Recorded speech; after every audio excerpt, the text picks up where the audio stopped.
tengo nada en contra del diseño de autor, al contrario, me parece que es eh, un espectro, un espacio del desarrollo profesional que cualquiera puede explorar y por lo general es el primero que les permite empezar a insertarse en medio. Pero en la facultad veo que se deja de lado o se ve por ahí a lo mejor con una visión un poco la relación entre el diseñador y la empresa. Y la forma de acercar nuestros productos a una mayor cantidad de gente va a ser a través de las empresas. ¿Ah? Como propósitos y competencias, desarrollar e integrar conocimientos y habilidades en la problemática específica del equipamiento perteneciente a los espacios interiores, tanto a nivel arquitectónico como en vehículos, reconocer los espacios interiores de acuerdo a los ámbitos de las actividades humanas, reconocer la configuración del espacio interior, el funcional, tecnológica, perceptual y simbólica, reconocer las necesidades y los contextos de los distintos factores intervinientes, que son las circunstancias que hacen que un diseño para dar una determinada respuesta, adquirir experiencia e independencia proyectual en el diseño de interiores y el equipamiento para estos espacios. ¿A qué me refiero con independencia proyectual? Ustedes están acostumbrados a que hoy su cliente sea el profesor. Y entonces una relación en donde la persona que les encarga el trabajo, el comitente, es la misma persona que se los corrige. O sea que se genera una en la cual el comitente, que es el profesor, conoce de lo que ustedes están haciendo más que ustedes. Cuando se reciban van a ver que van a trasladar la relación hacia sus clientes, pero va a haber un problema y es que los técnicos o los que conocen, los que tienen las competencias, van a ser ustedes, no el cliente. Es decir, que ustedes tengan que dejar las percepciones o las sensaciones, lo que les transmite el cliente del lado y ponerse pedestal y decir, bueno, todos estos son unos ignotos respecto a este tema, yo soy el que sabe. Al contrario, el comitente es el que vive la situación y el conocimiento tiene, lo que le faltan son los medios técnicos para resolverlo. Entonces por ahí vienen y le dicen, mira, necesito una mesa, estudiar, por ejemplo, y ya les vienen con el dibujo o las características que tiene que ser la mesa. Entonces es más importante que indaguen y que vean ustedes cuáles son las necesidades reales o de qué manera estudia esta persona para dejarle un espacio a lo mejor para poner la taza del té. ¿Ah? Eso es a lo que yo le digo independencia proyectual. Tener ustedes la capacidad de generar su propio programa de diseño, que lo ven en otras materias, y tener ustedes la capacidad de resolverlo.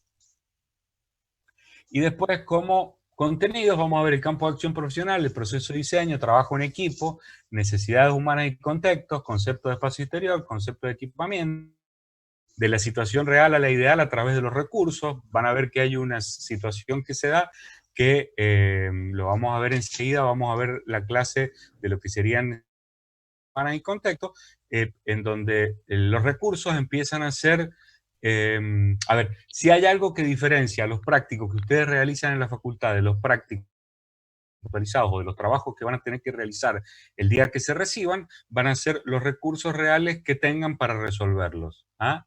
Esos recursos van más allá de los recursos económicos, tienen que ver también con los recursos de conocimiento que ustedes tienen. Tiene que ver con los recursos tecnológicos. A mí una vez me pasó con un cliente, por ejemplo, que quería que le resolviéramos una ¿cómo se llama? Bodeguita en un sótano, que me dijo, mira, tengo un amigo carpintero que me debe una X cantidad de plata y que yo creo que la única posibilidad de recuperarla va a ser si le encargo que me haga esto, porque me voy a poder ahorrar de pagarle la mano de obra. Le pagaremos los materiales, pero que lo resuelva él y de esa manera yo me cobro algo de lo que me debe. Y entonces ahí eso tiene que ver con los recursos, ¿cómo se llama? Tecnológico constructivo, y se trata de ir hacer un análisis, ver qué características tiene la empresa, ver qué maquinarias tiene, qué es lo que puede de lo tecnológico y diseñar en función de eso. Fíjense que después habla del espacio y lo funcional, el espacio y lo funcional operativo, el espacio y lo estético formal, el espacio y lo tecnológico constructivo. Vamos a ir viendo en qué parte del diseño de interiores actúa cada una de estas cosas. Y señalética es una situación en donde se trabaja en conjunto con el diseño gráfico, para que vayan entendiendo mi forma de pensar. Para mí no deberían estar separados del diseño gráfico, del diseño de producto. No sé si debería estar separado de la arquitectura. No sé cuánto tiene que separarse de la ingeniería. Piensen que son todos, todo eso que les estoy nombrando, no sé cuánto tiene que separarse de la publicidad o del marketing. Todas esas cuestiones, todas esas disciplinas que les he nombrado tienen como denominador común el pensamiento proyectual, que es resolver en función de un análisis, realizar un proyecto, y eso es lo que nosotros tenemos como fortaleza, nosotros me refiero a los diseñadores, más desarrollados. Y lo que nos permite poder desenvolvernos en distintas disciplinas.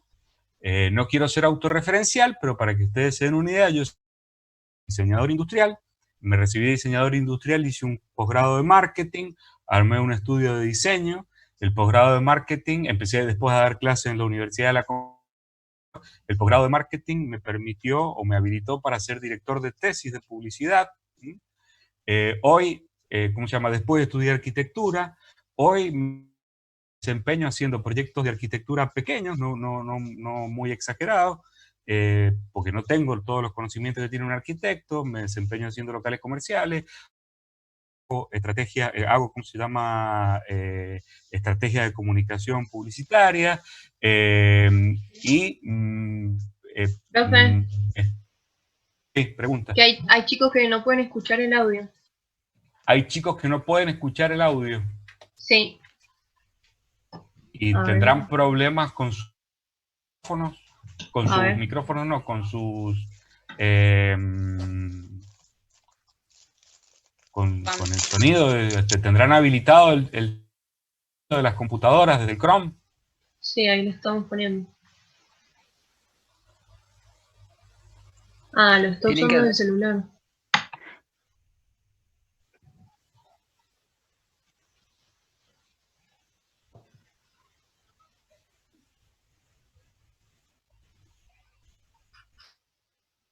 No sé cuántos son. Tiene que tocar Yo de el todos modos lo micrófono. estoy grabando y lo voy a subir después a la plataforma. Bueno. Sí. Pero fíjate que traten de resolverlo. Estas cosas vayan aprendiendo también que tienen que tomarse un tiempito, por eso que se comunicaran. Sí. Bueno, sigamos sigamos para adelante. Bueno. Sí.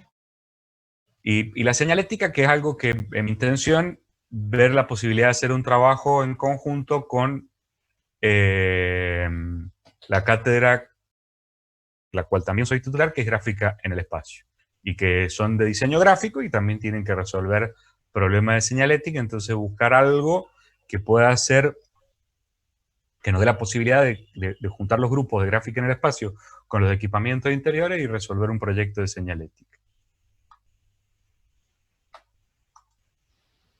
Si solucionaron los problemas de audio, tenés más quejas. Sí. No he puesto nada por el grupo. Falta Rocío, que ahí. Bueno, y los demás, hasta sí, acá los demás entienden.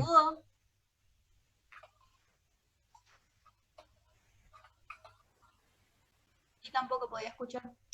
Sí, ella pudo. ¿Pudo? Sí. Bueno. Ay, pudo. ¿Cuánto tiempo nos queda de esta presentación? O sea, de esta charla. Sí, media hora.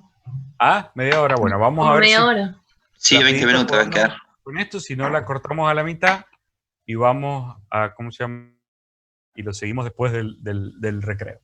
Bien. Bueno, necesidades humanas y contexto, factores intervinientes, humanos, funcionales, estructurales y productivos. Ustedes saben que todos los espacios interiores son ámbitos donde se resuelven necesidades humanas, ¿no es cierto? Todas las actividades del hombre, a no ser las de outdoor, ¿no es cierto?, se resuelven dentro de espacios interiores, ¿no es cierto?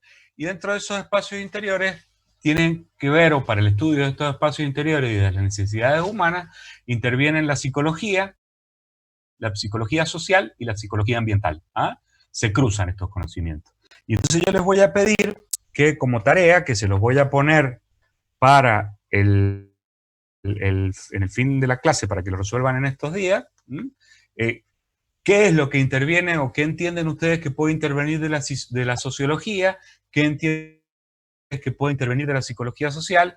¿Y qué creen ustedes que puede intervenir de la psicología ambiental?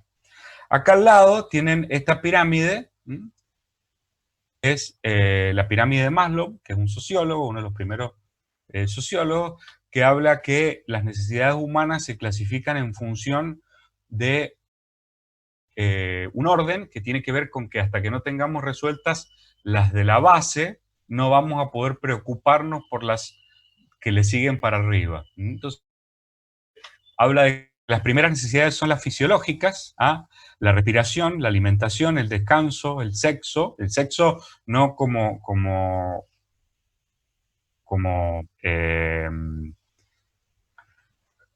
una situación así de relación de pareja y cosas así, sino como el sexo, como la necesidad de prolongar la especie, ¿no es cierto? Y la homeostasis, que van a buscar en el diccionario porque no creo que sepan lo que significa, pero yo creo que les va a quedar más en la cabeza si lo buscan ustedes que si yo se los cuento. ¿Ah? Una vez que tenemos resueltas estas, siguen las que tienen que ver con la seguridad, que es la seguridad física, la seguridad de empleo, la seguridad de recursos, la moral, la familiar, de salud, de prosperidad privada. Piensen que hoy, ¿no es cierto?, esta situación de seguridad física, de seguridad de empleo y de seguridad de recursos se ve tremendamente afectada por esta situación de pandemia que estamos viviendo, ¿no es cierto? En la casa de más de uno de ustedes habrán tenido que recortar los gastos o habrán tenido que, o se sentirán incómodos e inseguros respecto de que si son empleados de empresas privadas, no saben hasta cuándo van a ser empleados de empresas privadas, porque tampoco saben hasta cuándo el dueño o la empresa va a poder hacerse cargo de mantener una fuerza laboral que está de alguna manera inactiva. ¿Ah? Después vienen las de afiliación, que son las de amistad, afecto, intimidad sexual. Esta sí ya tiene que ver con la relación de pareja. Después tienen que ver las de reconocimiento, que es el autorreconocimiento, la confianza, el respeto y el éxito. Y después vienen las de autorrealización, que es la moralidad, la creatividad, la espontaneidad, la falta de prejuicio, la aceptación de los hechos y la resolución de problemas. Esto según la pirámide de Maslow. Después búsquenlo a Maslow y pueden ver. Profe, ahí escuchan todo ya. Buenísimo. Interesarse un poco más respecto de lo que estudió y a lo mejor ahondar un poco más en esto que tiene que ver con las necesidades humanas desde el punto de vista de la sociología y no desde el punto de vista de lo que vamos a ver nosotros, que es el diseño. El contexto. Para mí el contexto, la forma de contextualizarlo, primero tiene que ver con el campo de desarrollo profesional. Y fíjense ahí, ustedes tienen un campo de desarrollo profesional que va desde la arquitectura en una punta al diseño de comunicación, que podría ser el diseño gráfico, si se en la otra. Hoy el diseño de comunicación pasa también por todo lo que es audiovisual, pasa también por los cambios que se han producido en lo audiovisual. Cuando yo era chico, lo audiovisual tenía una diferencia respecto, por ejemplo, a un video, tenía una diferencia respecto a un afiche, en que el que definía el tiempo de exposición al video, en el video era el director del video, y el que definía el tiempo de exposición al afiche era el receptor de esa comunicación que decidía o no pararse frente a un afiche. Hoy ese tiempo ya no lo maneja el director, sino que con todos los dispositivos móviles que tenemos podemos ver el video cuando queramos, todas las veces que queramos, y ese tiempo empezamos a manejarlo nosotros como consumidores, ¿sí? Que era una imposibilidad que teníamos. Otro cambio que se va dando en la comunicación es que antes se podían comunicar, estaban orientados a la comunicación o se comunicaban a través de los medios, ¿no es cierto? Las grandes corporaciones, las grandes empresas o los que tenían acceso a esos medios. Hoy podemos comunicarlo a partir de las redes sociales, podemos comunicarnos cualquiera. Cualquiera puede tener una X cantidad de seguidores y manejarse y comunicar lo que le interese. Al punto que se convierte en un problema, en una situación como la que estamos viviendo hoy, en que cualquiera sube un video diciendo cualquier tipo de estupidez,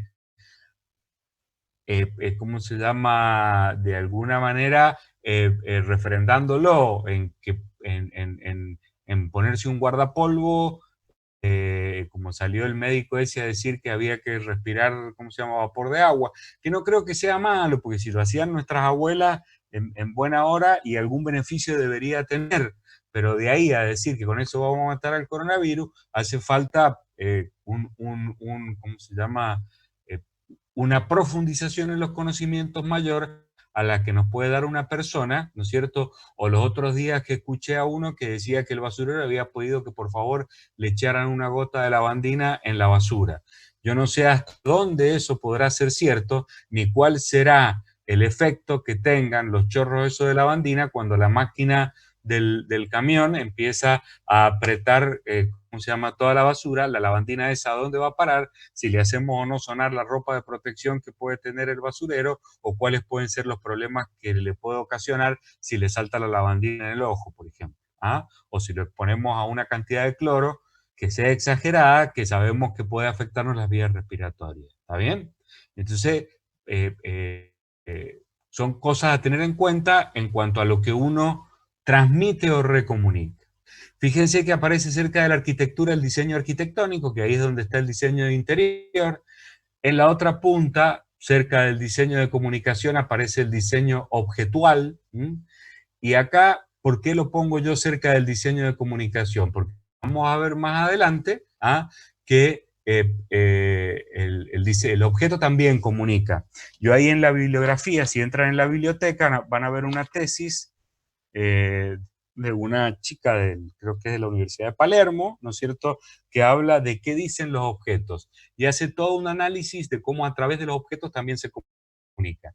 Y más adelante vamos a ver en la construcción de marca, que una marca no se construye nada más que desde lo gráfico, no es nada más que el símbolo gráfico, y acá me voy a robar una palabra de la psicología, que es la palabra constructo, que también la van a buscar y van a ver qué es lo que quiere decir, ¿no es cierto? En donde lo que yo entiendo es que la marca es un constructo en donde tiene que ver desde el símbolo gráfico hasta las actitudes y las comunicaciones que hace la empresa y hasta donde hoy, y más adelante vamos a ver un video, si alcanzamos hoy mismo, ¿no es cierto?, en donde vemos que hasta la experiencia que una persona tiene utilizando una determinada marca forma ese constructo de marca.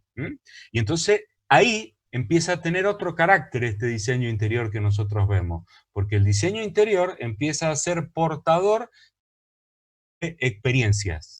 Y esas experiencias que nosotros vamos a hacer como diseñadores de interior van a tener que ver con las vivencias que sienten las personas que vivan ese espacio arquitectónico sobre el cual nosotros, o esa caja arquitectónica sobre la cual nosotros haremos el diseño de interior. Esa caja arquitectónica puede ser una habitación de una familia, una habitación privada, una habitación de un niño. Bueno, ¿cómo vive ese niño, no es cierto, esa habitación? ¿Cómo viven los padres de ese niño, esa habitación? ¿Cómo vive el servicio doméstico que tiene, o el mismo niño, si es que a él, al que le toca hacer la limpieza o atender que esté en buenas condiciones ese espacio doméstico? Y ustedes me van a preguntar ahí, bueno, ¿y a qué marca estamos haciendo referencia? Y bueno, vamos a hacer referencia a nuestra marca como diseñadores. En la medida que todo eso funcione correctamente, vamos a poder ser recomendables para resolver espacios de interiores de viviendas, ¿no es cierto? Y En el caso de que estemos hablando de un negocio, que es donde más se va, no hace falta decir de qué marca estamos hablando, sino que estamos hablando de la misma marca del negocio. Y entre el diseño arquitectónico y el diseño objetual se encuentran los habitáculos, que más adelante vamos a ver un práctico, en donde vamos a ver cuáles son las diferencias o qué es lo que hace que tenga que ver un práctico, qué es lo que hace que defina un habitáculo como habitáculo y no como habitación y no como otro tipo de local donde se realizan actividades humanas. Fíjense que abajo yo he puesto en lo que es el sector de la arquitectura, no sé si tenemos a la alumna arquitecta, que estará por ahí, ¿no es cierto? Firmitas, utilitas y ventas. ¿Ah? Y esto está con signos con unos puntitos, una línea de puntos relacionados con lo tecnológico productivo, que son términos de diseñadores, estos son términos de arquitectos, ¿ah? Lo funcional operativo y lo estético formal. Como no tengo todavía respuesta de cuál es el nivel ¿cómo se llama?, de recorrido que tienen dentro de la facultad, yo les voy a contar más o menos de qué se trata. El diseño, todo el diseño se para de tres aspectos, ¿sí? Y de una mediación entre estos tres aspectos es de donde nosotros vamos a resolver o donde nosotros vamos a poder dar una respuesta de diseño. Una tiene que ver con lo tecnológico productivo, ¿sí?, que es qué tecnología o qué capacidades o de qué manera lo voy a fabricar, cómo lo voy a producir. Otro tiene que ver con lo funcional operativo, que tiene que ver cómo funciona, cómo voy a operar, cómo se usa, ¿ah? Y otro tiene que ver con lo estético formal, que es lo que se refiere a la forma, lo que se refiere, ¿cómo se llama?, a la estética, y lo que termina definiendo a lo mejor el lenguaje de ese producto, ¿ah? El lenguaje de diseño. Hablábamos recién, cuando yo les presentaba la materia, de la resolución de problemas, ¿sí?, y cómo han ido evolucionando las respuestas de diseño a lo largo del tiempo, cómo se ha ido desarrollando. Ahí no sé si se pasaron los 30 minutos. No, todavía no. ¿Me siguen viendo? Sí, dice que agregaste tiempo. ¿Ah? Que vos habilitaste más tiempo. Ah, bueno, entonces vamos con el mayor tiempo habilitado hasta que se nos corte. Dale. Dice, el contexto, fíjate, yo hablaba de la situación ideal a la situación real. ¿Y cuál es una definición? ¿Cuál es, que esto que está acá? Dice, ¿cuál es una definición genérica de problema? ¿Qué es un problema? Y un problema se define como la distancia psicológica entre una situación real y una situación ideal. Yo estoy acá, situación real, ¿no es cierto? Necesito dar una clase, ¿ah?, y la situación ideal para mí sería, y entonces me enfrento a un problema, no tengo la posibilidad de comunicarme con ustedes. Y bueno, la situación ideal, ¿cuál sería? Poder comunicarme, poder tener esta clase cara a cara. Ese es mi problema. Ahora, para que eso se convierta en un problema, tengo que tener yo conciencia de cuál es mi situación real y tengo que tener conciencia de cuál es mi situación ideal. Puede pasar en otro lado, que algunos docentes no perciban esta necesidad de verse como un problema y entonces no entiendan cuál es la necesidad de utilizar el Zoom, ¿ah?, como elemento para poder vernos en la medida de nuestras posibilidades, ¿ah? Y esto se tiene que dar en un momento determinado. O sea, un problema es un problema cuando la situación real y la situación ideal no coinciden en el mismo momento. ¿Está bien? Hoy, ese problema nosotros lo tenemos medianamente solucionado a partir de esta, ¿cómo es?, de esta aplicación que es el Zoom. Y bueno, y acá fíjense que esto tiene que ver con las necesidades y expectativas sobre el eje de las X, que por supuesto la situación real va a tener va a resolver menos necesidades y va a ofrecer más expectativas seguramente la situación ideal. Y después en este otro lado aparece otra pirámide que tiene que ver con cómo ha ido variando ese pensamiento de diseño. Fíjense, yo les puse hasta 1960 se hablaba de lo funcional operativo. Y cuando hablábamos de lo funcional operativo, yo no soy tan viejo, yo estudié en la década del 90, en la década del 90 la usabilidad, el término usabilidad todavía no existía, pero o no lo utilizábamos en la facultad, pero cuando hablábamos de lo funcional operativo, nosotros no dejábamos de lado la usabilidad. Y dejábamos de pensar en el placer que podía ocasionar usar el producto. Pero me imagino yo que por una cuestión de lenguaje, al haber definido esto como funcional operativo, que suena medio a Terminator, en el devenir del tiempo y en el devenir de cómo se fueron dando las cosas, la gente empezó a hacer foco en una cosa así tipo robot, que en las personas. Y entonces, hasta los 90, ¿no es cierto?, apareció el término de usabilidad y ya no se hablaba de que fuera funcional y operativo un elemento, sino de que fuera usable. Y cuando todas las empresas empezaron a hacer objetos usables por una necesidad de diferenciación, apareció esta cuestión del placer del uso, ¿no es cierto? ¿Y con qué tiene que ver ese placer del uso? Yo imagino ustedes tendrán, no sé, 2, 3, 4 pantalones de jean. Y hay algunos, y todos funcionan, y todos se los pueden poner, y todos son usables, y todos funcionan, y todos los protegen, y todos los visten. Pero de esos, habrá algunos que sean más usables de otros. Y como ejemplo, yo pongo los elastizados. Para mí, cuando apareció, yo soy un gordo, ¿cómo se llama?, reprimido, y entonces ando entre los 100 y los 110 kilos permanentemente, soy alto, por ahí a lo mejor no parezca tan pesado, ¿no es cierto? Y entonces el día que aparecieron el 10% de ese diferencia, hace cambios en mi volumen corporal. Y entonces cuando aparecieron los pantalones elastizados, para mí fue la panacea, porque yo dije, bueno, me lo puedo poner, y si estoy un poquito más gordo, un poquito más flaco, es lo mismo y es el más usable. Y después aparece acá el placer, y todos sabrán cuál es el pantalón con el que se ven mejor. Y cuando van a salir por primera vez con una persona que les interesa como pareja, dicen, bueno, con este soy un dios o una diosa. Y entonces eso me genera placer en el uso de ese elemento. Eso a modo de ¿cómo se llama?, de ejemplo. Sí. ¿Se entiende hasta ahí? Sí. ¿Sí? Sí. Buenísimo. Bueno, fíjense ahora cómo podemos ejemplificar de otra esto del placer. Acá yo como ejemplo les he puesto un resonador magnético. Y acá tenemos en 1958 el primer resonador magnético que apareció.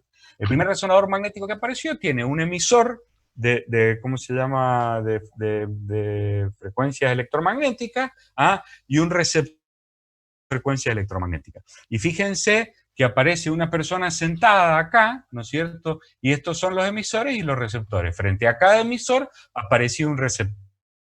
Después, ¿cómo se llama?, un aparato a válvula componía la imagen que habían recibido los distintos receptores. Se generaba una visión a través de, ¿cómo se llama?, de las distintas capas en donde había ido moviéndose estos emisores y receptores, de lo que había de los tejidos blandos en la cabeza de una persona. ¿Qué pasa? Pasa que para poder investigar o hacer estudios sobre una masa corporal más grande, necesito que este receptor, fíjense, bueno, y acá abajo les puse una silla eléctrica, como para que vieran qué placer podía sentir la persona que se sentaba en este aparato que daba una respuesta funcional operativa de X características. ¿Está bien? En el 71, el desarrollo de este tipo de aparatos lleva a que si el receptor y el son más grandes, pueden atravesar una masa corporal más grande. Entonces se decide poner un emisor y un receptor sobre una rueda giratoria. Y entonces lo sentaban al tipo, al individuo, ¿no es cierto?, y le hacían girar esta huevada alrededor de la cabeza o del cuerpo. A una velocidad que, vaya a saber, yo no tuve la posibilidad de vivirlo.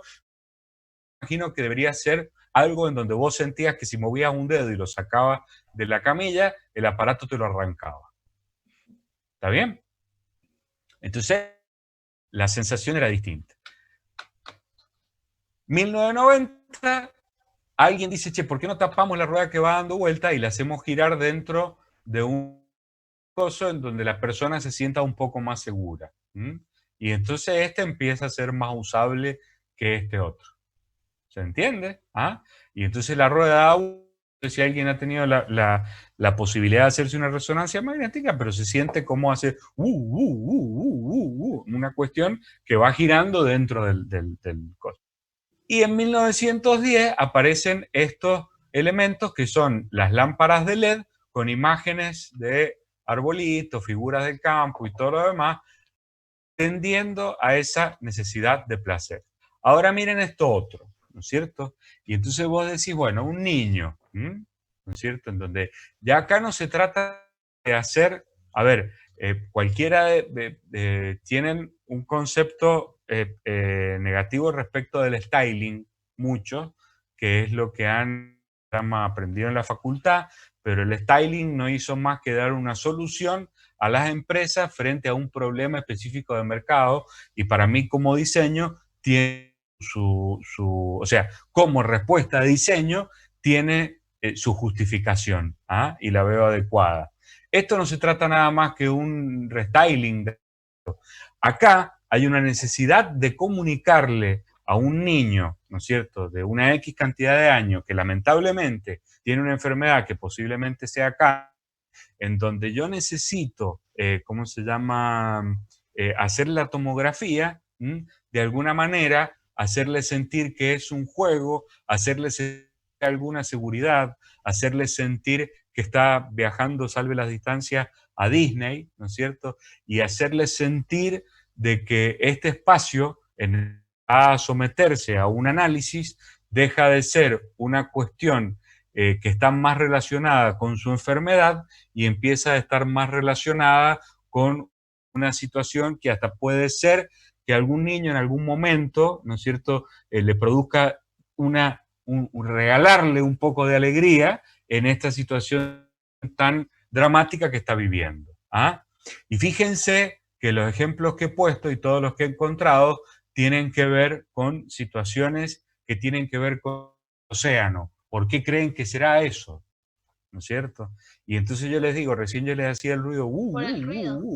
y no sé cuántos de ustedes alcanzaron a ver la película de Apolo 13, pero van a ver que ese tipo de sonidos tienen que ver con experiencias de submarinos o de buceo, así, o experiencias del espacio, que es donde a lo mejor los sonidos se transmiten de otra forma, y entonces, aprovechando como hay más posibilidades de que los someten a este tipo de tratamiento, hayan vivido situaciones que tengan que ver con el mar, que situaciones que tengan que ver con las de una nave espacial. Por otro lado, la nave espacial probablemente solo le atraigan a los varones y las del mar solo le atraigan a las mujeres, una cosa un poco más inclusiva, y las del mar le atraigan a ambos, una cuestión más inclusiva. Me parece que lo han integrado, ¿cómo se llama?, a situaciones que tengan que ver con el mar. ¿Son estos contextos extremos nomás en donde pueden darse? No.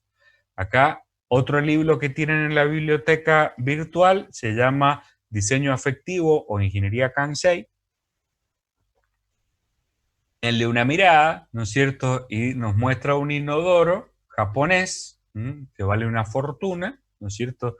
No sé si ustedes saben, pero Japón es uno de los países que tiene una pirámide de población, o sea, una población más envejecida. El promedio de la población japonesa anda en el orden, yo creo que debe andar alrededor de los 60 años, cuando la nuestra debe andar alrededor de los 45 años.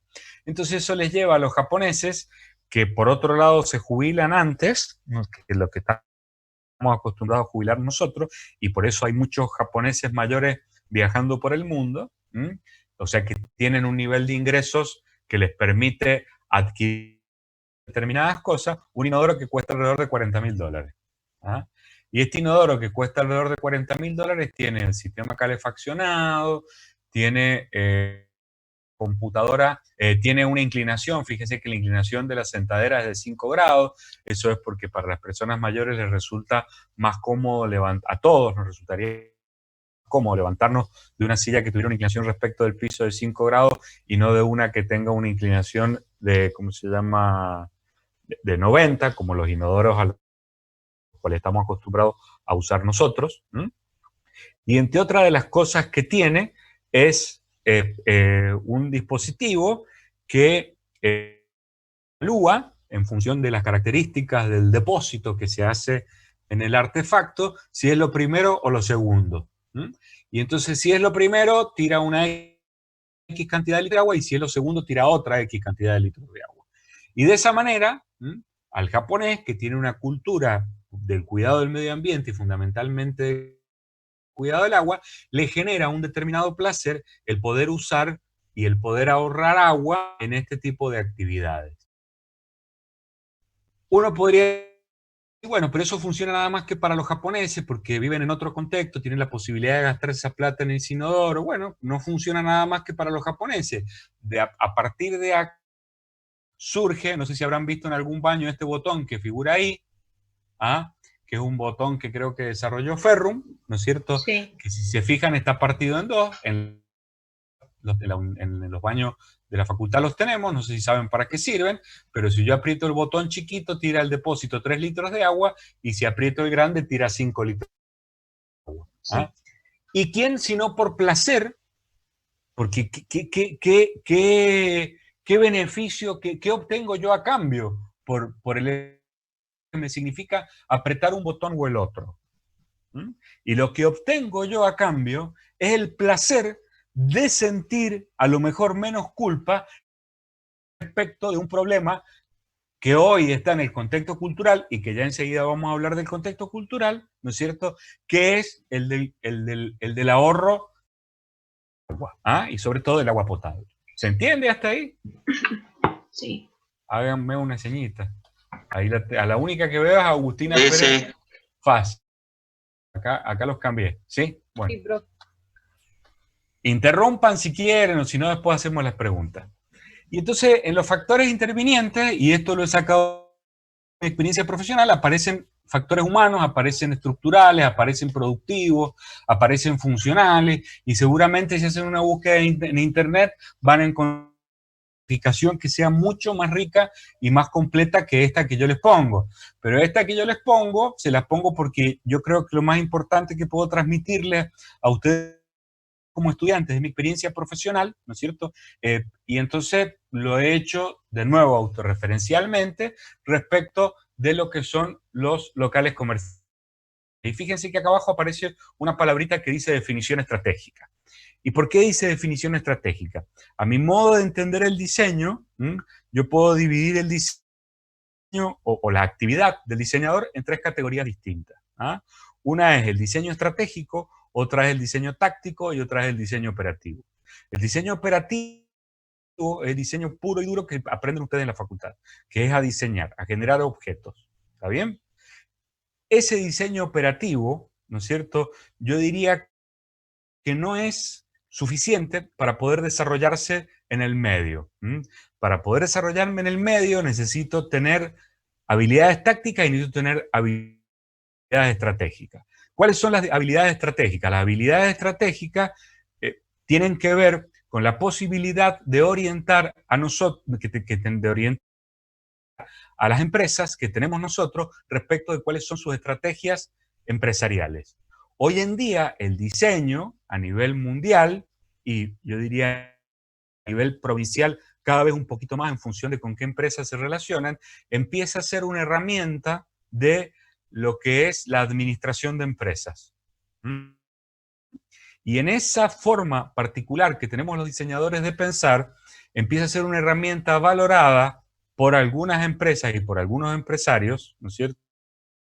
Tengan en cuenta que no todas las empresas tienen el mismo nivel de desarrollo con o el mismo nivel de relación con el diseño. Hay empresas en donde el diseño está más inserto y empresas que directamente lo ignoran.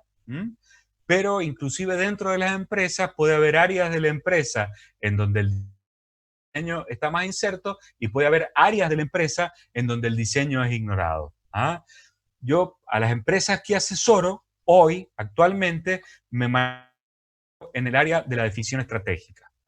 En decir, por ejemplo, tengo un cliente que viene y me dice, mira, el local, resolvelo vos, ¿no es cierto? Y decime cómo tengo que usarlo.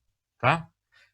Tengo otro cliente que me llama y me dice, mira, se nos vino el coronavirus, a ver qué se te ocurre para una empresa que produce, ¿cómo se llama? Una roticería, que produce, ¿cómo se llama? Viandas para empresas, ¿no es cierto? Y entonces de golpe, a partir de la cuarentena, se le genera una situación en donde, ¿cómo se llama? Varias empresas le bajan los pedidos de viandas. Y bueno, ¿qué es lo que nos queda? Y nos queda la roticería. Bueno, ¿cómo podemos potenciarlo de la roticería? ¿Ah? Y potenciemos la roticería parándonos sobre los empleados públicos y parándonos sobre los jubilados, que son los que seguramente van a tener plata, porque los que trabajan en empresas privadas a lo mejor se les complica. ¿Y qué le podemos ofrecer a los empleados públicos y a los jubilados? Y a los jubilados podemos ofrecerle no salga de tu casa.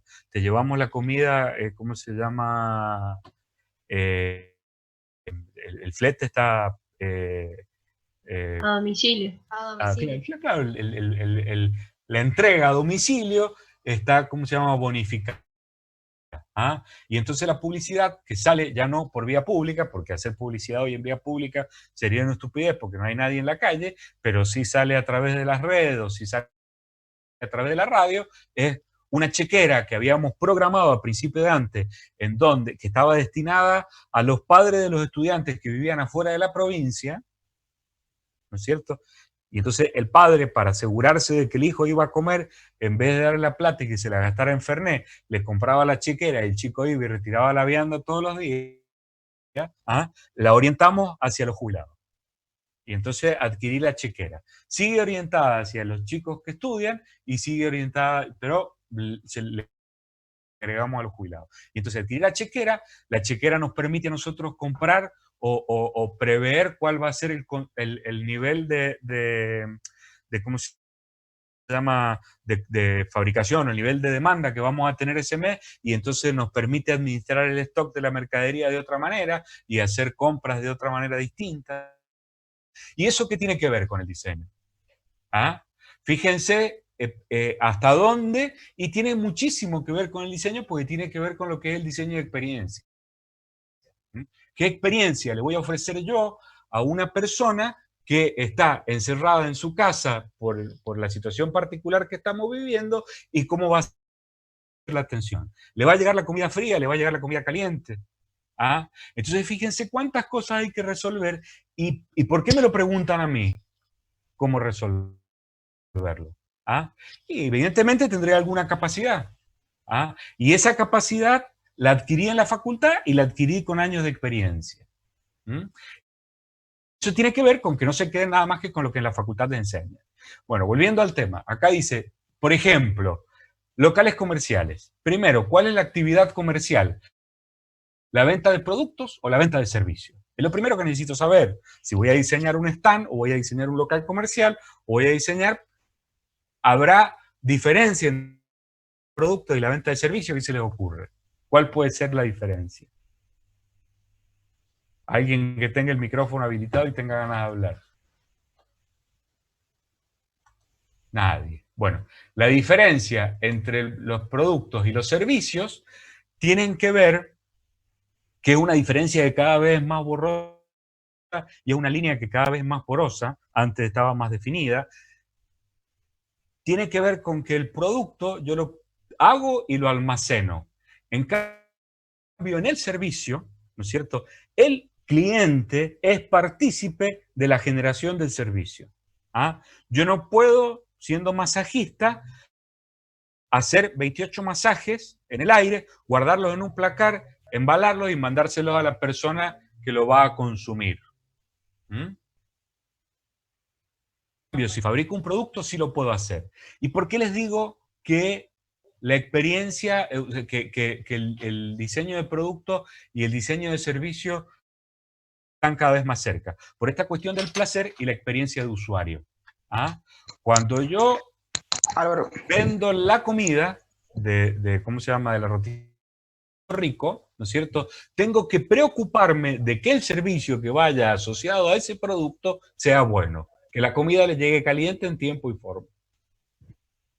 ¿Bien? Y ese transporte, esa entrega, empieza a ser un servicio que yo como roticería tengo que dar para poder vender.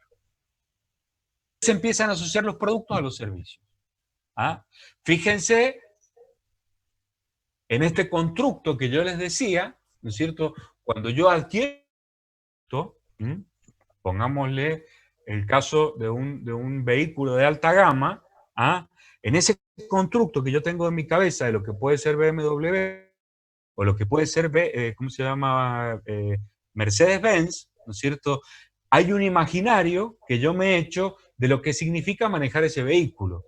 Hay un imaginario que yo me he hecho de lo que esa marca tiene que ofrecerme a mí si el vehículo se me para en el medio de la cordillera. Ya no estoy hablando de empresa de seguro. ¿Está bien? Que me va a mandar un flete dentro de 3 horas. ¿Está bien? Y recién lo voy a poder vivir el día que acceda a uno de esos vehículos, si accedo a uno de esos vehículos. Y cuando acceda a ese vehículo, voy a poder terminar de hacerme una idea de cuáles son las características, cuál es el constructo de esa marca y si era adecuada la idea que yo tenía en mi cabeza o no. ¿Ah? Lo mismo pasa cuando voy a comprar a un supermercado, lo mismo pasa cuando voy comprar a una tienda, lo mismo pasa cuando voy a comprar a cualquier lado. Y respecto de las necesidades, en la venta de productos necesito almacenar esos productos. En la venta de servicios no necesito almacenar esos productos, porque no voy a tener productos a la venta. Voy a ofrecer un servicio. Supónganse vender, ¿cómo se llama? Seguro en un shopping. Y entonces armo un stand en donde voy a vender seguro en un shopping, en donde no necesito tener los seguros almacenados. Tendré una ficha para llenar, o capaz que la ficha la llenaré por internet, la venta por internet. ¿Se entiende? Sí, sí. El emplazamiento genera otro factor interviniente, si es un centro urbano o un centro comercial. ¿Cuáles son las diferencias si es un centro urbano o un centro comercial? Primero, si es un centro comercial,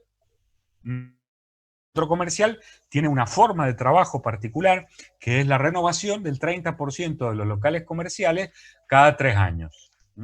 De esa manera, como centro comercial, ofrezco una novedad permanente a mis clientes que empiezan a ser clientes del centro comercial y no de una determinada. Entonces se impone la marca como la marca del centro comercial se impone como marca. Cuando ustedes van a comprar un pantalón o van a comprar a pesar de que, no sé, hoy Levi ya no está, pero Wrangler tampoco, no se me ocurren las marcas, pero en vez de decir, ¿ah? Levi sí. Levi está todavía, bueno. Sí. Hay marcas como, por ejemplo, Guanama, que están presentes en el shopping, están presentes en Palmares y están presentes en ¿cómo se llama? En la barraca. Y ustedes no dicen voy a Guanama a comprarme un pantalón. Dicen voy al shopping, voy a Palmares o voy a la barraca a comprarme un pantalón. ¿Ah? Y eso porque de golpe ese centro comercial les ha ofrecido una experiencia de uso que es más importante y más fuerte que la experiencia que ofrece la marca. Entonces ustedes empiezan a referenciarse sobre el centro comercial. En un centro comercial, esta estrategia que tiene que ver con cambiar el 30% de el 30% de los locales comerciales cada 3 años, tiene que ver con la necesidad que tiene el centro comercial de proveer una innovación permanente que no se da en el centro urbano, como podría ser el centro de Mendoza, y eso es lo que me asegura a mí un flujo de gente constante y un volumen de gente importante. ¿Está bien? En un centro urbano eso no se da. En un centro urbano, en el centro de Mendoza, yo el flujo de gente constante que tengo es el flujo de gente que trabaja en el centro.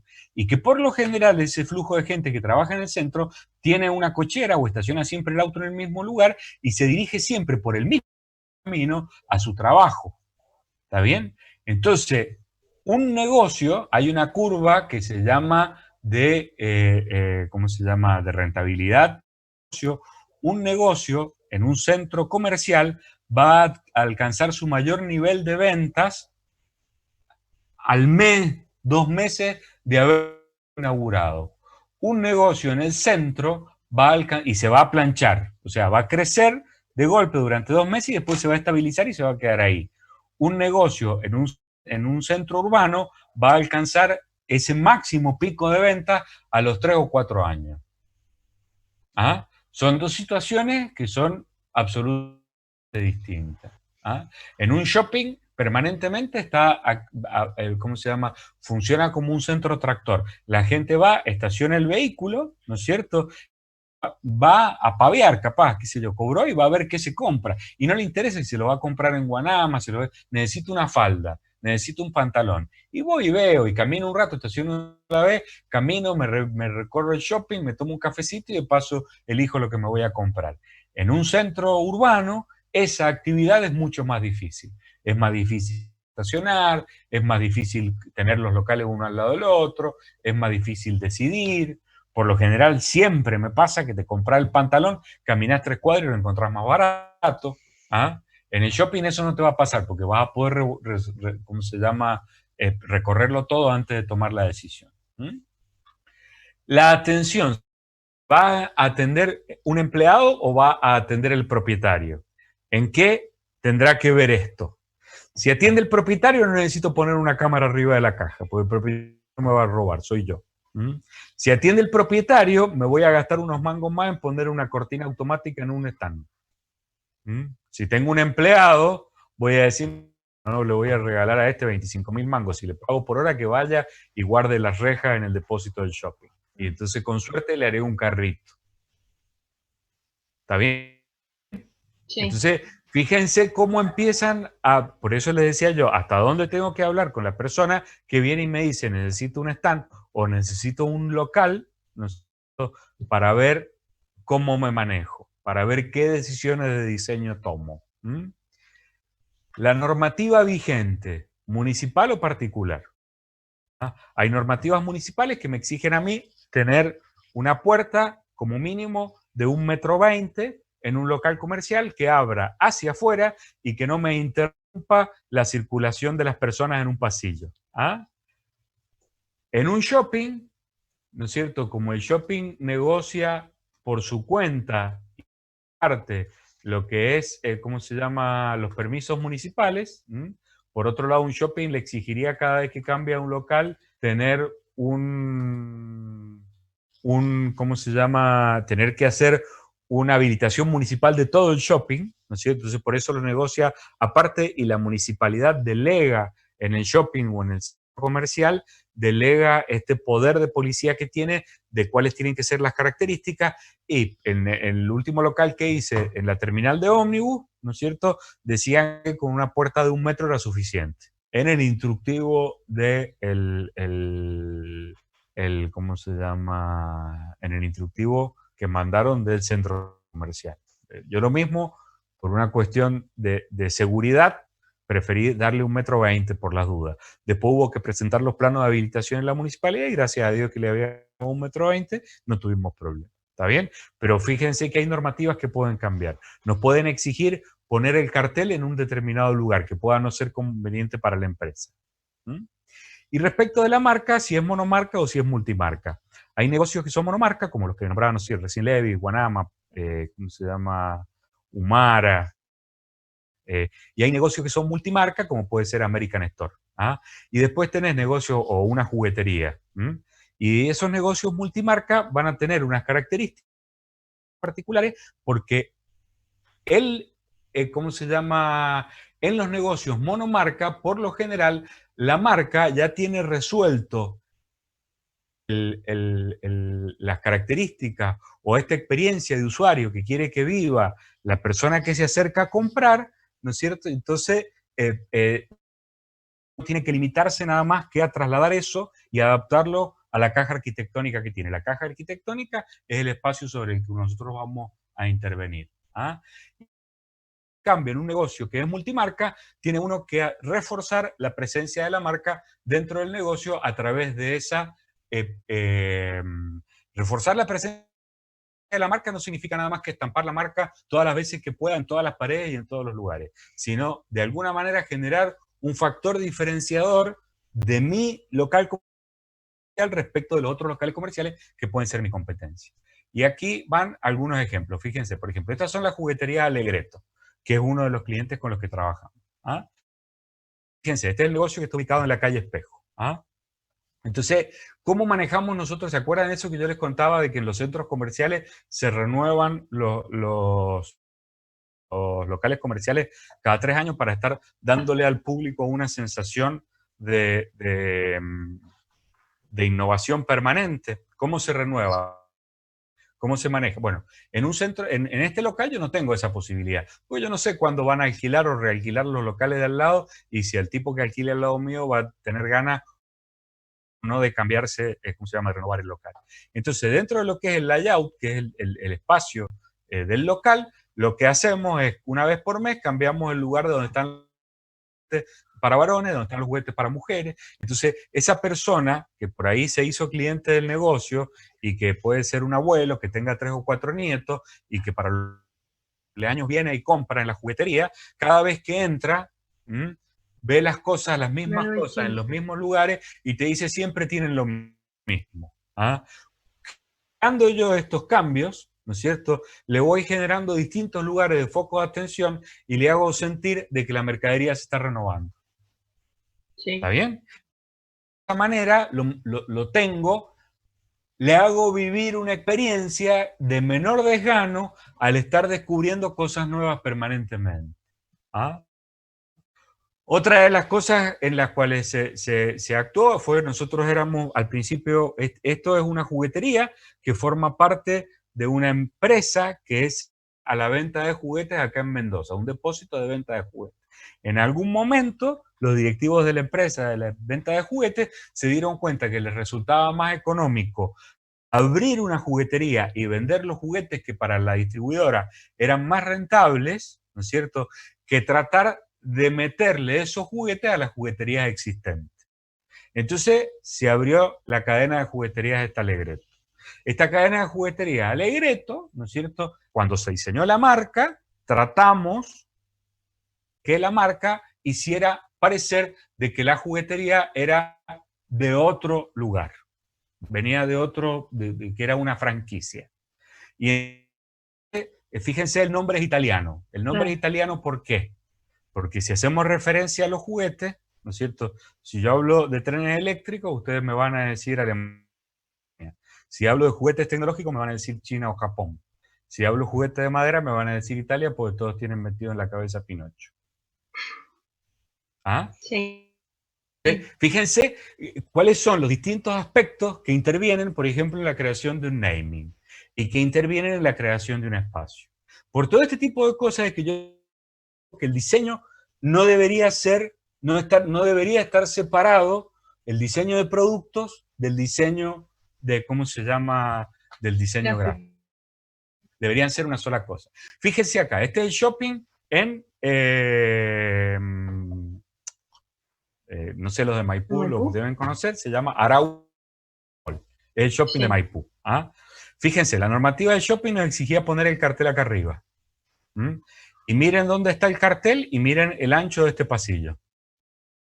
¿Quién que circule de este pasillo va a ir mirando para arriba viendo las marcas? Sí, nadie. Nadie. ¿Ah? O sea, ellos querían acá arriba, ¿por qué? Me va a perdonar la arquitecta, pero por una estupidez del arquitecto. O sea, se les ocurrió que iba ahí.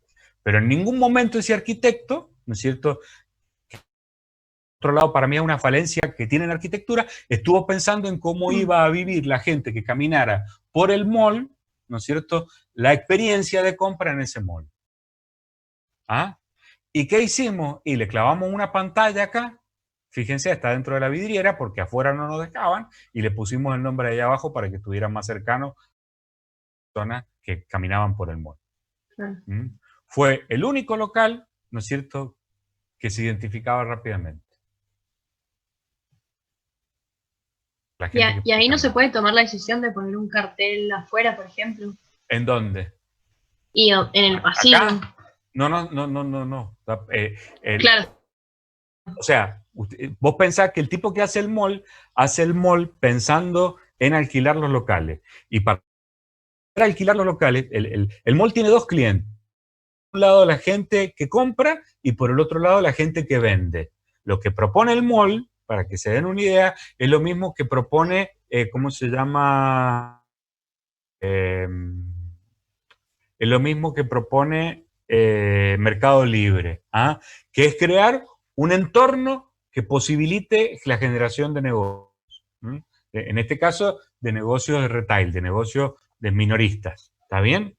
Y entonces, la fortaleza que tiene es que la gente lo vaya a ver. Y la fortaleza que tiene es que la gente cuando camine recuerde el mall. Y para que la gente recuerde el mall, necesita darle un orden, necesita generar un ambiente determinado en donde yo sienta que estoy dentro del mall. ¿Está bien? Sí. Pero junto con eso, tiene que darle herramientas adecuadas a las personas que van a alquilar los locales para que las personas que alquilan los locales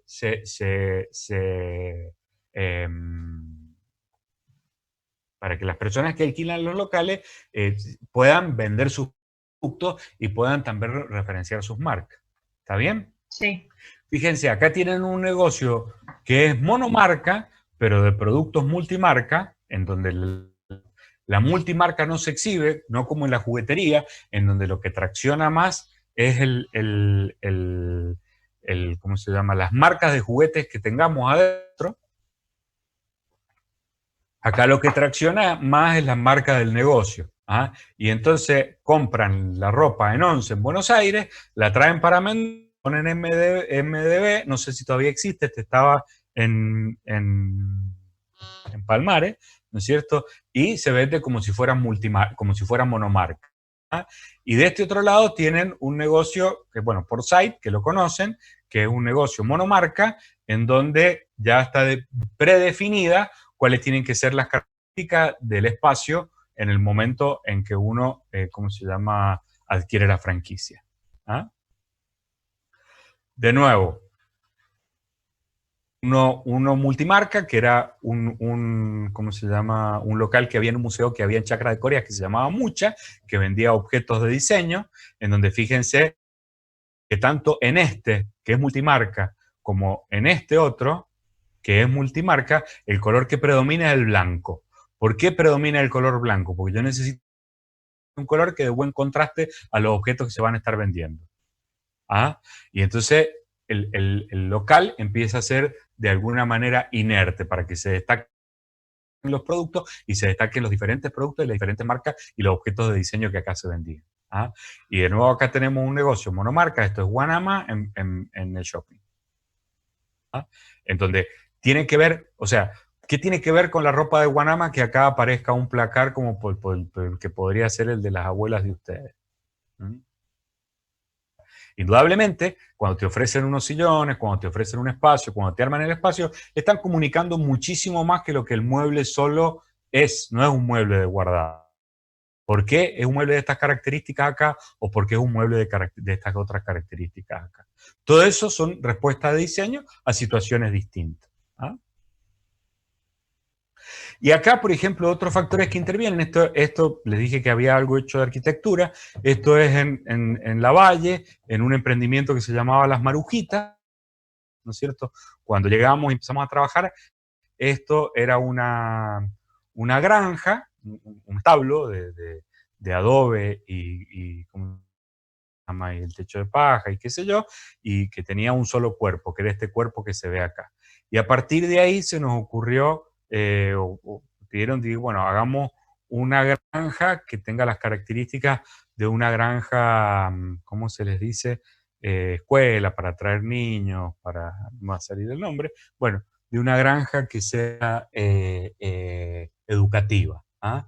Y entonces armamos este espacio con un patio, que este patio tenía una fuente, en donde acá era teóricamente, o tenía la idea traído de lo que eran los monasterios en Europa, los monasterios, ¿cómo se llama?, de la época de la Edad Media, en donde acá era para lavarse las manos y el agua que se utilizaba para lavarse las manos era el agua que chorreaba para este lado y acá bebían animales que tuvieran, ¿cómo se llama?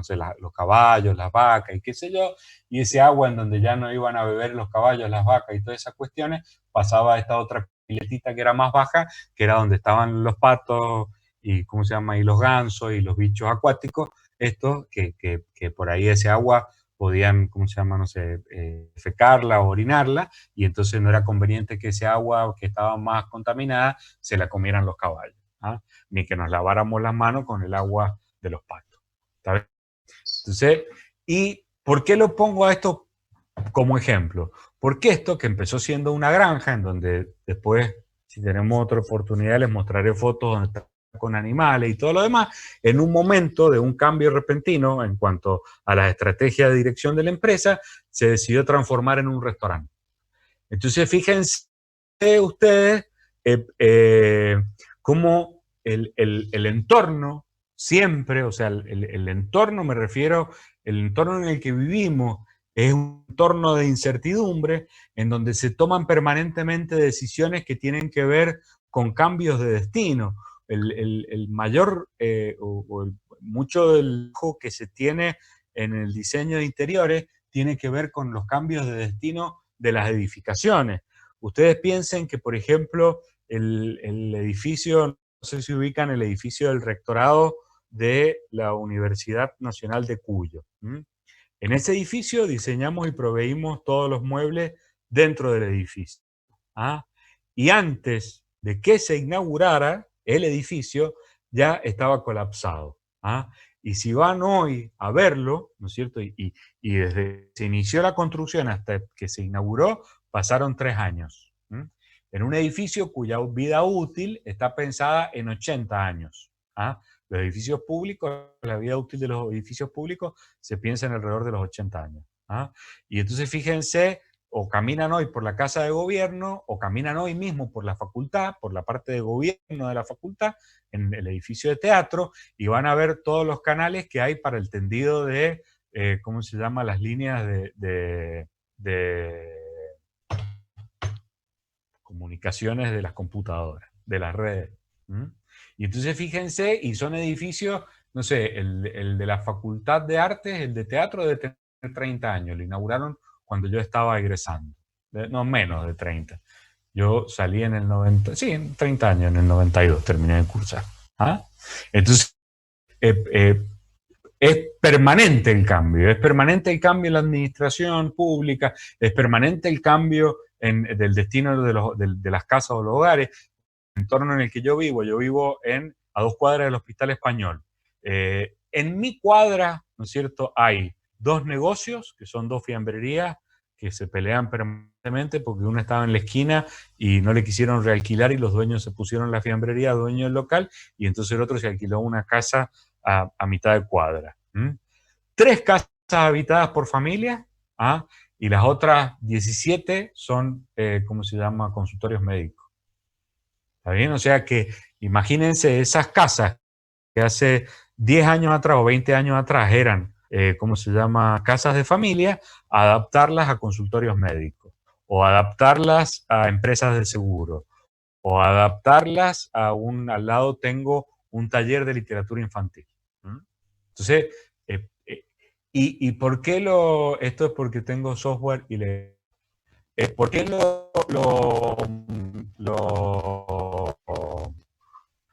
lo digo? Porque cada vez que ustedes generen una adaptación, tienen que asegurarse de que después de la intervención de ustedes, el inmueble en el cual ustedes intervinieron sea más caro que antes. Porque eso es lo que le asegura a la persona que invirtió en ustedes, o sea, que les encomendó el trabajo, no que invirtió en ustedes, sino que les encomendó el trabajo, eso es lo que le asegura a la persona que les encomendó el trabajo que va a poder recuperar, si tiene que venderlo, la inversión, o que va a poder alquilarlo más caro, porque existe una relación entre el valor de la propiedad y el valor del alquiler. ¿Ah? Respecto de equipamiento. El equipamiento, fíjense, equipamiento, hablamos, ¿cómo se llama? De equipamiento mobiliario y equipamiento técnico, después vamos a ver qué es uno y qué es otro. El equipamiento mobiliario puede ser para una empresa, puede ser particular, para una casa particular, o puede ser estándar. Si es para una empresa, y bueno, estaba todo este constructo de la marca que yo les decía, en donde la empresa tiene que de alguna manera hacer sentirle una sensación o una experiencia de usuario positiva a la persona es atendida, y que tiene que ver con el entorno en el que la persona está, y que los primeros que se dieron cuenta de esto fueron los bancos, y fueron los primeros que empezaron, que un banco presta un servicio, aparte de prestar plata, o prestar plata es prestar un servicio, ¿no es cierto? Fueron los primeros que se empezaron a dar cuenta que para diferenciarse del banco de al lado necesitaban un entorno particular.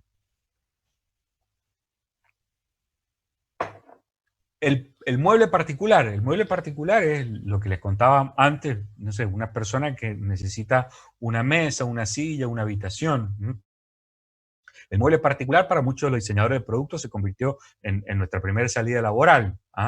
Y en esa primera salida laboral querían un mueble diseñado que fuera más barato, porque los que se nos acercaban pensando que iban a poder comprar un mueble más barato que los que se compraban en el Easy. O sea, no veían la posibilidad de comprarnos el mueble a nosotros como la de decir, tengo un mueble diseñado, sino que veían la posibilidad de acercarse a un diseñador como la de decir, tengo un mueble más económico.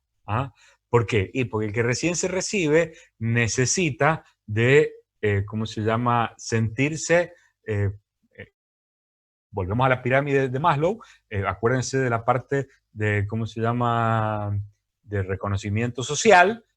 Yo me recibí, estudié 4 años, y necesito cuanto antes empezar a sentir ese reconocimiento. Entonces me hacen un encargo y me pongo a trabajar, y lo último que hago es pasar el presupuesto, porque de golpe, si paso el presupuesto y al cliente le parece caro, me voy a quedar sin el trabajo.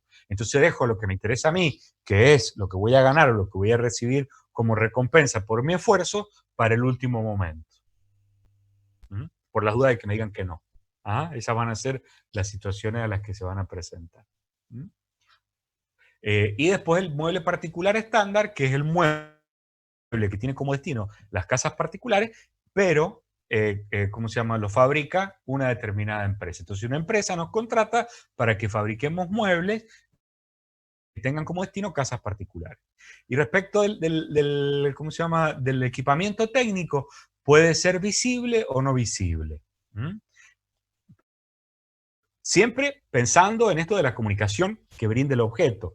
Un equipamiento técnico no visible puede ser, no sé, tenía un ejemplo muy bueno que era una mesa que diseñé para una empresa, para una imprenta, que era una mesa que tenía como objeto, por ahí tengo los planos, después cuando veamos mobiliario se los voy a mostrar, una mesa que tenía como objeto el hacer una mesa de apoyo para una máquina Heidelberg, que es una imprenta, una máquina de imprenta, que tiene particularidades o características particulares, que exigía de un lugar donde limpiar los rodillos, otro lugar donde guardar los rodillos de repuesto sin que se dañaran.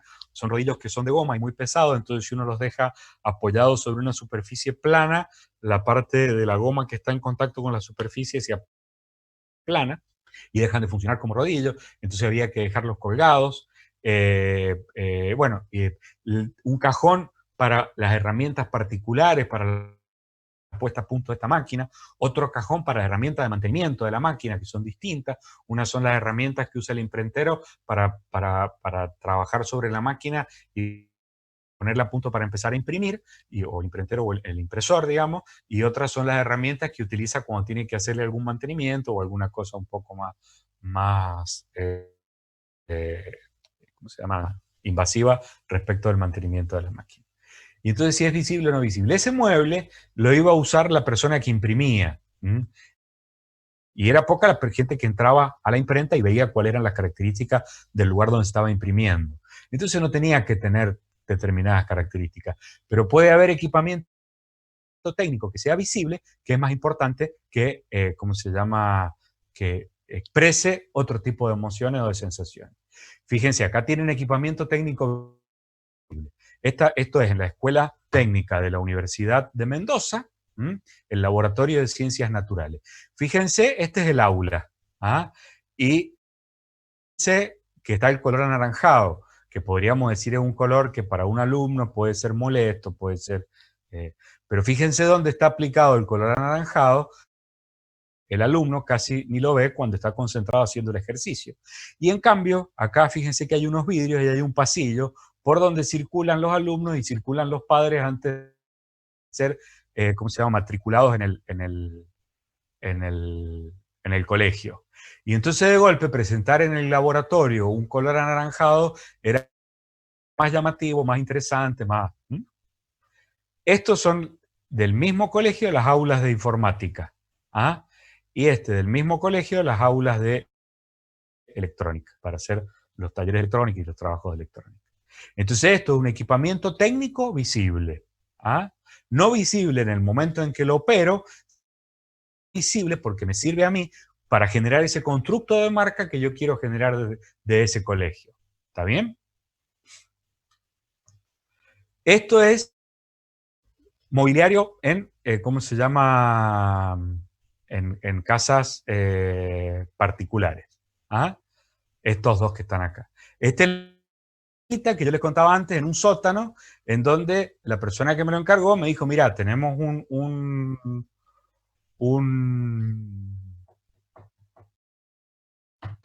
amigo que tiene una carpintería, que le hemos prestado plata, que necesitamos que nos las devuelva y qué sé yo. ¿Ah? Y entonces lo diseñamos en función de lo que se podía hacer en la carpintería, sin desatender otros aspectos, ¿no es cierto? Fíjense que esta bodega, las botellas están apoyadas sobre un hierro ángulo, con un anillo. Esta bodega la diseñé para una empresa, para un stand de una empresa. Y en ese stand de la empresa lo que vendía eran etiquetas autoadhesivas. Entonces las botellas paradas, ¿ah? Y tenían otro tope abajo. Pero cuando hablamos de vino que es para tomar, es tan bueno que las botellas estén en esta posición porque la humedad en el corcho evita que el vino se entre oxígeno dentro de la botella y entonces que el vino se oxide. Y por otro lado, en los vinos de guarda se forma un sarro, que es la decantación de lo que van trabajando las diferentes bacterias a lo largo de todo el proceso de la vida del vino. Ese sarro, si uno pone la botella boca abajo, se pega al corcho y cuando uno descorcha la botella lo saca. Se va el taquito de sarro junto con el corchito. ¿Ah? Y estos son muebles de una empresa que se llamaba Pascal, ¿no es cierto?, que era Pascal los muebles del vino, y cuya todo ¿cómo se llama?, su producción estaba orientada a hacer muebles con barricas. Esto les estoy hablando hace unos 10 años atrás. Hoy es menos innovativo, o sea, está más difundida, ¿no es cierto? Y entonces era a partir de la madera de las barricas, conservando de alguna forma ¿cómo se llama?, el lenguaje de la madera de la barrica, generar un mueble que pudiera ir a una casa o que pudiera ser tentador en una casa de familia.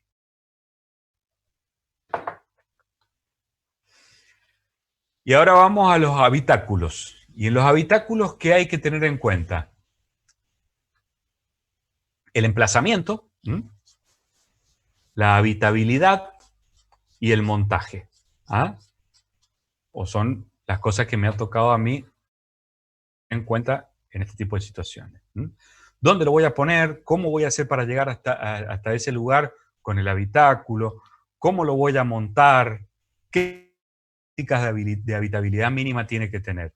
Y los habitáculos en vehículos aparecen dos elementos que son fundamentales, que son los mandos y las características de las interfaces, que es cómo se comunica el operador con el aparato y cómo se comunica el aparato con quien lo está. Miro para el costado porque tengo dos pantallas y en la pantalla les veo las caritas a ustedes. Y entonces fíjense, ¿fueron? ¿Ah? Una pregunta. ¿Viste que se podrá hacer el parate, viste, para que los chicos vayan al baño o algo? Que habías dicho que ibas a hacer un descansito. Hacemos ya el parate. ¿Ah? Ya se llenaron los... No. Es para que por ahí si alguien quiere al baño, tomar agua, viste, no sé. Bueno, ¿qué hago? Bueno, listo, sí, ya lo hacemos al parate. 10 minutitos, 5. Lo que no sé ahora cómo hacer para... ¿Cómo volvemos? Acá, me parece. Para O parar dejar la abierto, si parece que está ilimitado el tiempo. Del tema lo dejas abierto y volvemos en 10 minutos, 5. ¿Y Ah, cómo no nos hago salimos. ¿cómo hago para parar la... ¿Será pausa? Yare, ¿qué quiere decir? Perdón. Compartir. Compartir. Porque yo lo había puesto a grabar a esto. Acá está, acá tengo el mando. A ver. Igual como quieran, yo porque había dicho que iba a haber una pausa, capaz que algunos necesiten ir al baño o algo. Sí, sí, sí. ¿No quieren? Sí. Así cargo un poco Primer más día. de agua caliente. Así buscamos agua para el mate. Del otro lado, pues. Sí, sí, sí, acá estamos. ¿Sí? Bueno, no sé cómo parar la grabación. F10, fíjate si tocando F10. A ver.